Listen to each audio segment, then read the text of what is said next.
Entendi. Senhor Ministro, obrigado.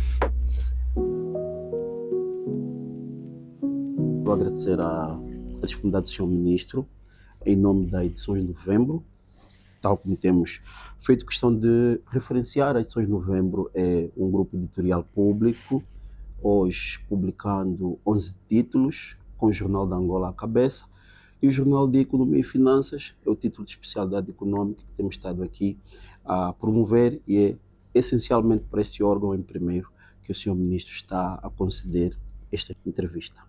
Sr. Ministro, muito obrigado mais uma vez. É um prazer enormíssimo estar diante do senhor. O Sr. Ministro, quando olha para o Kwenda, como é que vê essa iniciativa do governo? Bem sucedida, primeiro porque são todos angolanos, estão a fazer aquilo para os angolanos. Eu penso também tem aí a chave do sucesso do Kwenda, está aí porque eles conhecem o país e lidam, e quando entram nas comunidades eles são aceitos, porque fazem parte dessas comunidades.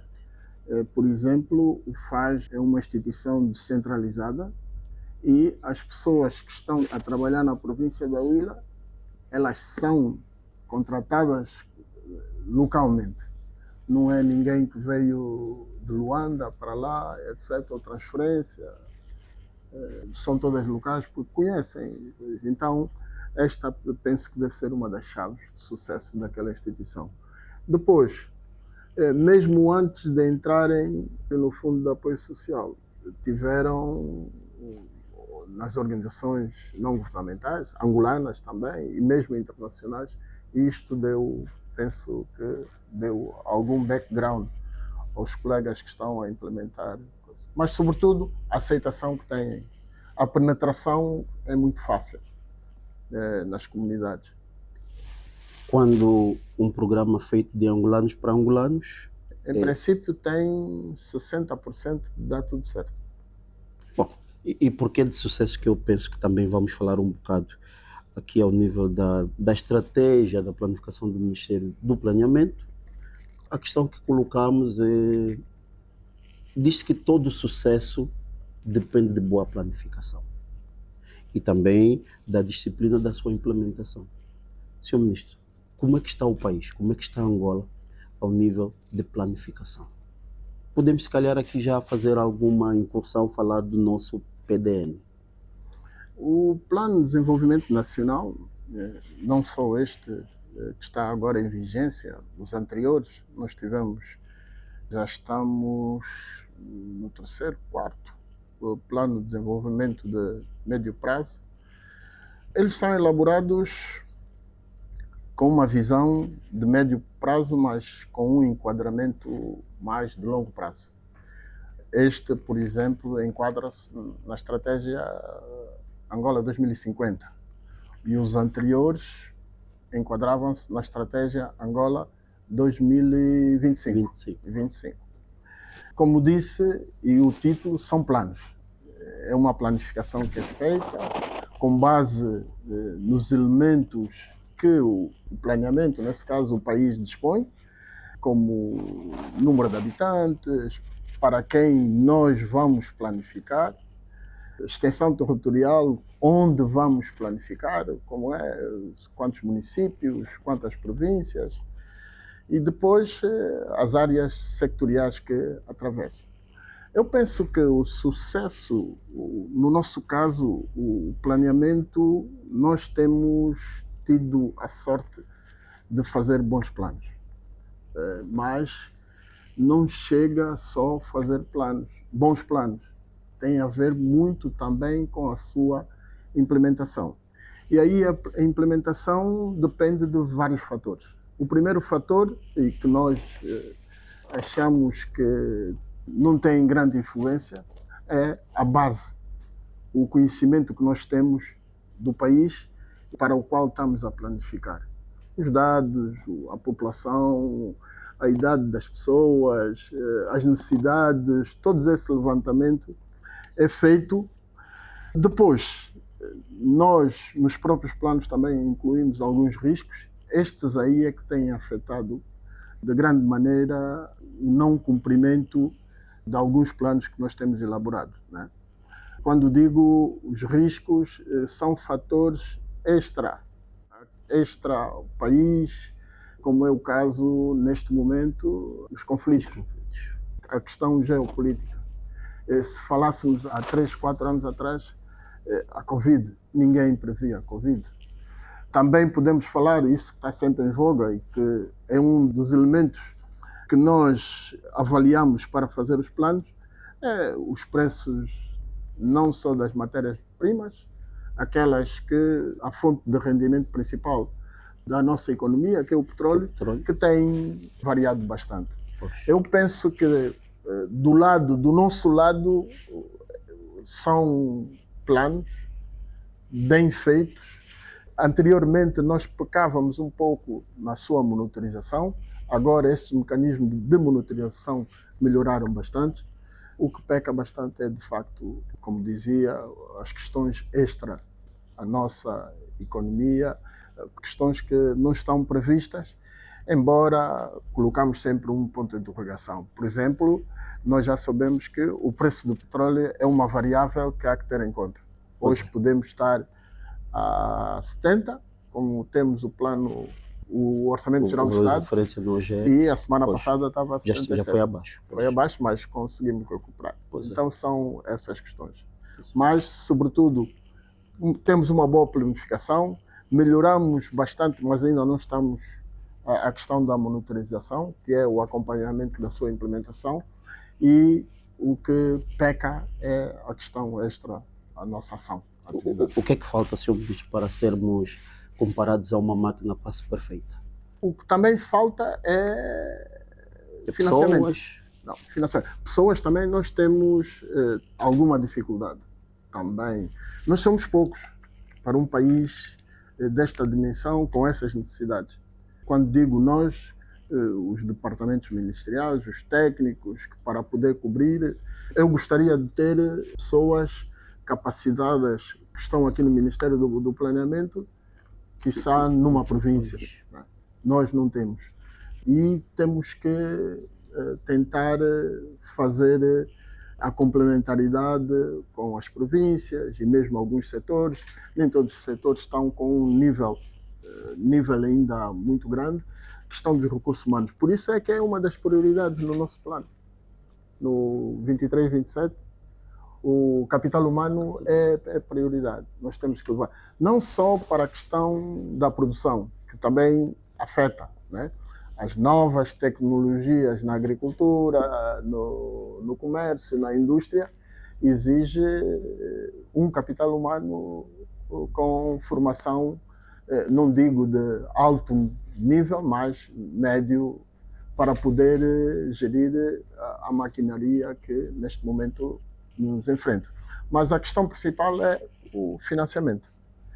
Nós temos muitas necessidades, mas não temos o dinheiro suficiente para poder implementar aquilo que nós queremos fazer ou que deveríamos fazer.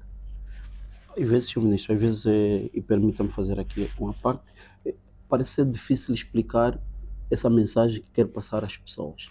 A ideia que os angolanos têm, e desde os livros da primária, sempre veio aí a frase: Angola é um país rico e belo. E por ser um país rico, às vezes a pergunta se coloca: por que precisamos de empréstimos, de financiamentos? Como é que se explica, como é que podemos passar essa mensagem ao povo, a Angola, desses desafios que a Angola tem e das razões do recurso ao financiamento? Não, se calhar dar nota que o país não é rico, o país é potencialmente rico. E para ser rico, de facto, tem que pegar as suas riquezas e transformá-las. E eu vou dar um exemplo. Suponhamos que comeu uma manga. Pega no caroço e atira no seu quintal, aquilo vai germinar. Se não for, quando começar a dar os frutos, se não for colher, se ficar à espera que a manga que caia e depois vai ao seu prato, vai ficar, nunca vai provar a manga dali. É a mesma coisa. Nós temos recursos minerais. Se não mexermos na terra, os recursos minerais do diamante não saem. Nós temos terras aráveis.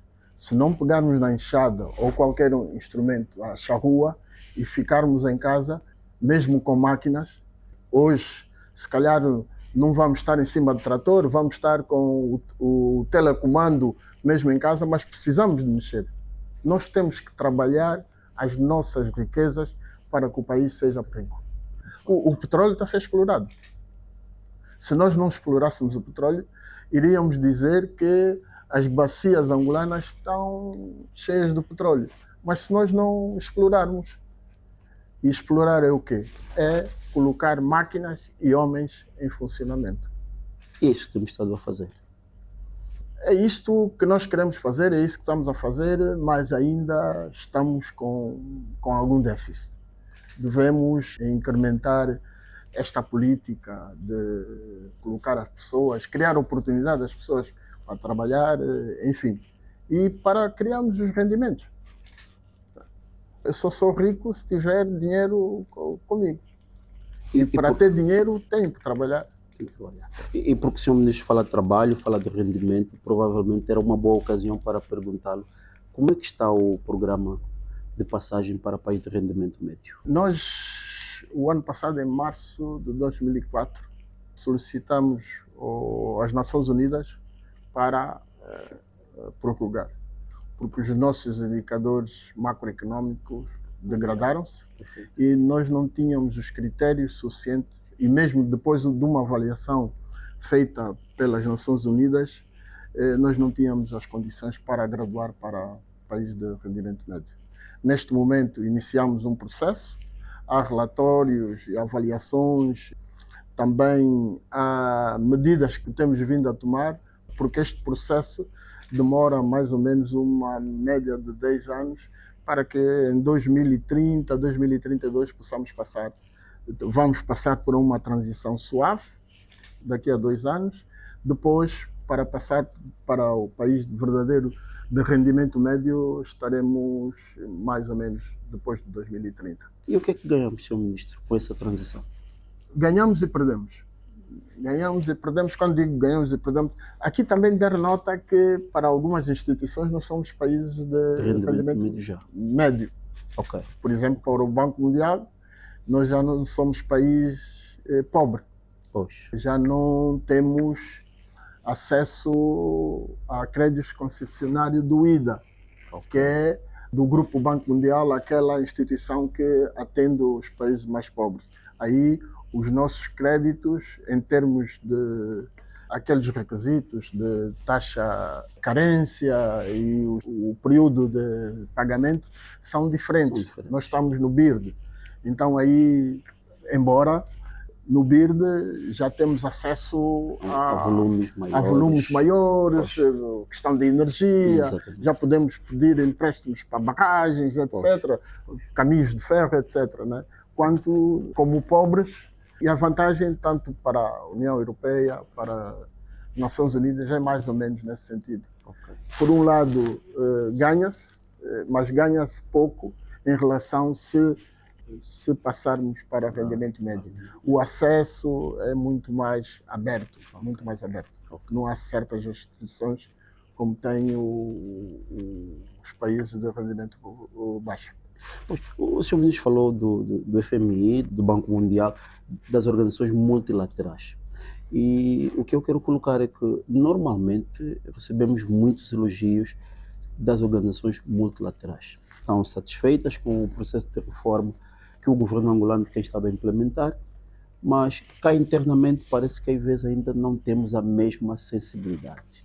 A pergunta é, o senhor ministro, enquanto ministro do planeamento, dialoga com as organizações nacionais que lidam sobretudo com estatísticas, com projeções econômicas? Como é que é a relação do ministro e do Ministério do Planeamento com essas organizações, sobretudo as acadêmicas, que têm ultimamente evoluído bastante no capítulo da investigação e planificação? Nós temos um processo aberto. Nós temos dialogado com as instituições, sobretudo privadas, do setor privado, com as academias. Nesse caso, a maior parte das universidades tem um centro Centros de de estudo, investigação. centro de investigação, de estudos, e com elas nós temos trabalhado. Temos trabalhado, sobretudo, nos processos de auscultação. Perfeito. Aquilo que nós falamos aqui, estratégia de longo prazo, passou por um processo de auscultação.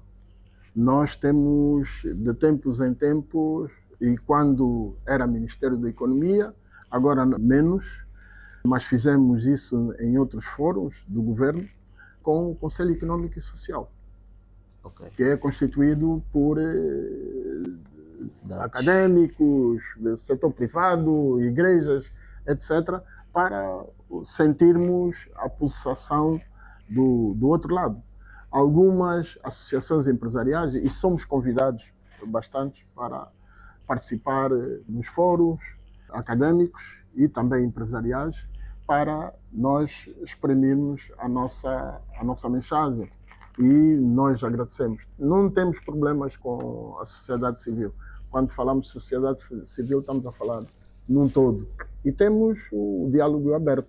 No caso das estatísticas, para o censo de 2024, foram contactadas individualidades e universidades para elaborar alguns termos de referência, participar da elaboração do próprio o inquérito que foi feito, foi distribuído e foi consultado essa parte, essa franja da sociedade. Porque é importante.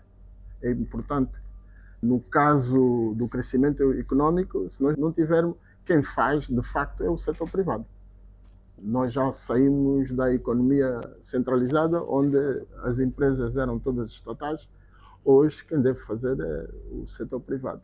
E para que nós tenhamos bons resultados, nós temos que estar par e passo com o setor privado, dialogar, ouvir, escutar, para que as coisas possam andar conforme nós programamos. Olha, mais uma vez, a planificação, também tem muito a ver com isso. Sim, mas esta é, no fundo, a visão que tem sobre as parcerias público-privadas?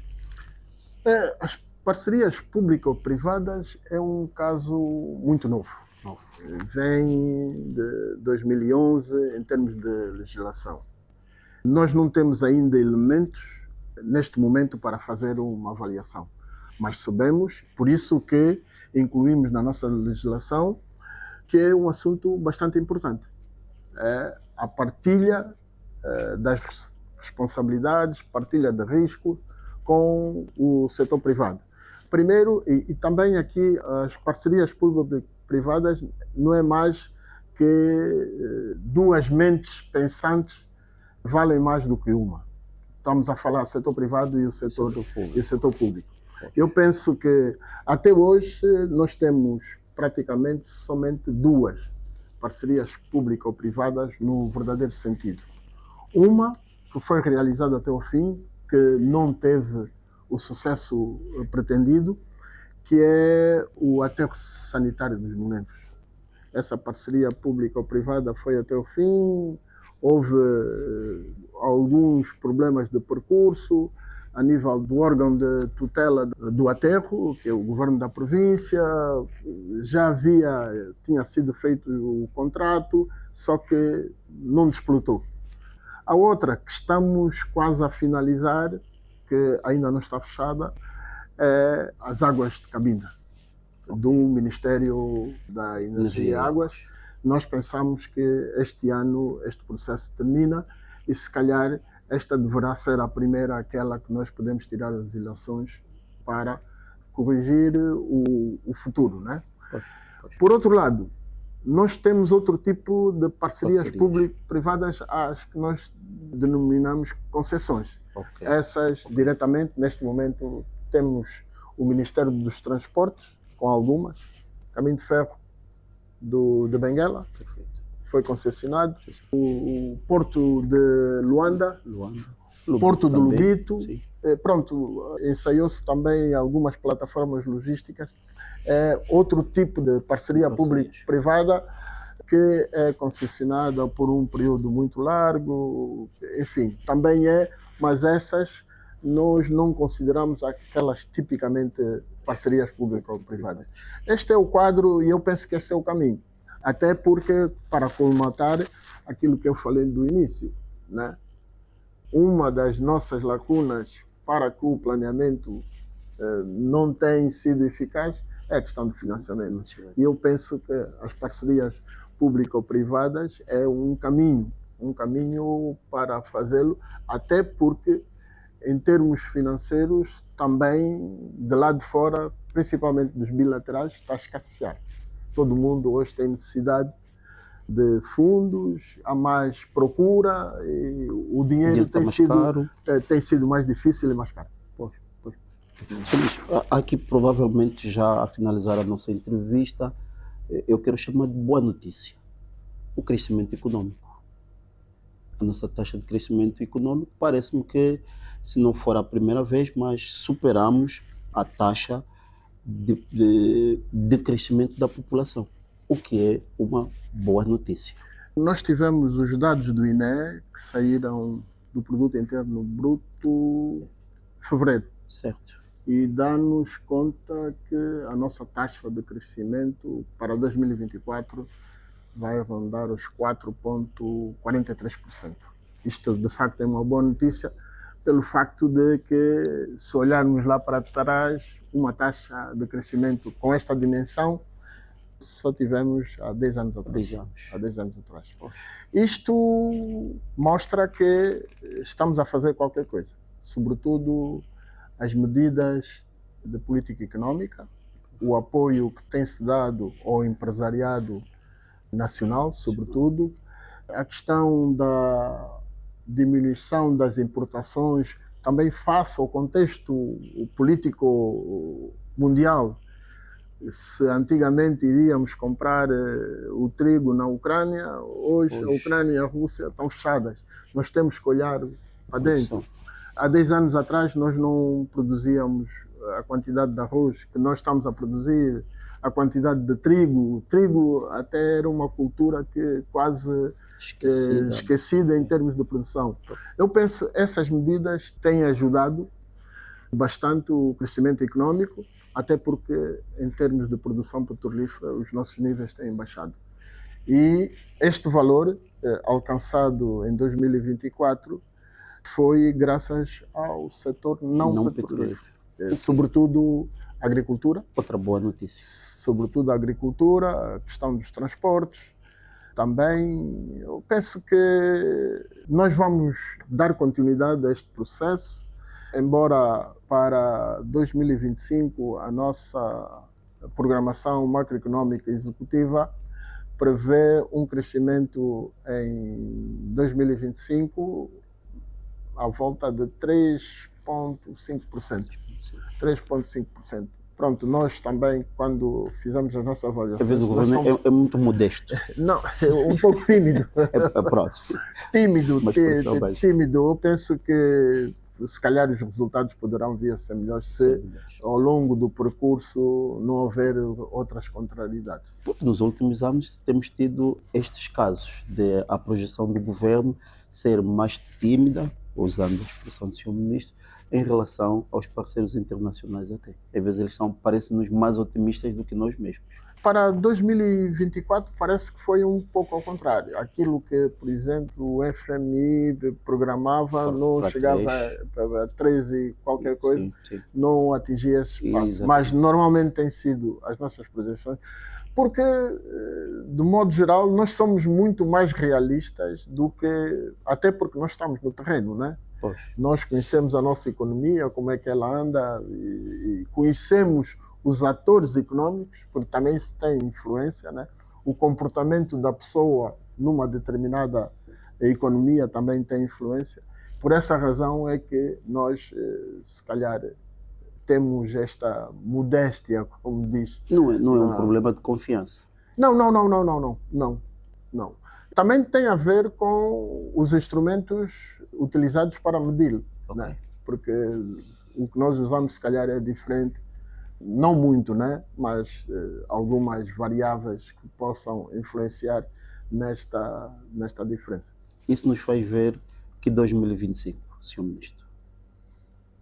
2025, se calhar, ainda com alguma dificuldade, Dificuldade quando digo não vamos ter um 2025 como nós queríamos, mas porque ainda temos alguns desafios, o pagamento da dívida, enfim, angariamento de outros financiamentos para poder cobrir os investimentos públicos, né? Sobretudo os investimentos públicos, porque uma franja bastante grande da nossa sociedade, e se calhar aí onde é que as pessoas irão sentir a questão da educação, da saúde, estamos a apostar bastante, né? Na cobertura da educação e saúde, até porque a nossa Constituição o diz, né? Que a gratuidade de algumas áreas ainda prevalece. Enfim, mas sou otimista. Como planificador, eu acho que temos que ter otimismo de dias bons e melhores poderão advir. Aproveitar esse otimismo nas palavras do Sr. Ministro para pedir uma mensagem para os angolanos, sobretudo para os jovens. A minha mensagem é, sobretudo, e que eu tenho desafiado toda a gente, é dizer que a prosperidade não cai do céu. Nós temos que fazer qualquer coisa. Temos que encarar como se estivéssemos a construir uma casa. E cada um de nós, se colocar lá um tijolo, nós vamos ver que daqui a uns anos cada um vai ter a sua partilha dentro desta casa.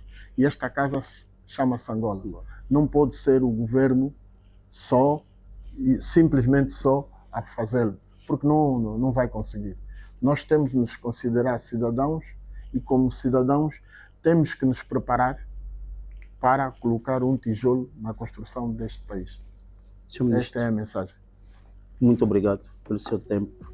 Eu quero desejá-lo todo sucesso nessa missão de governar e, sobretudo, dirigir o Ministério como é o Planeamento. Ok, muito obrigado. Muito obrigado. Por esse tempo.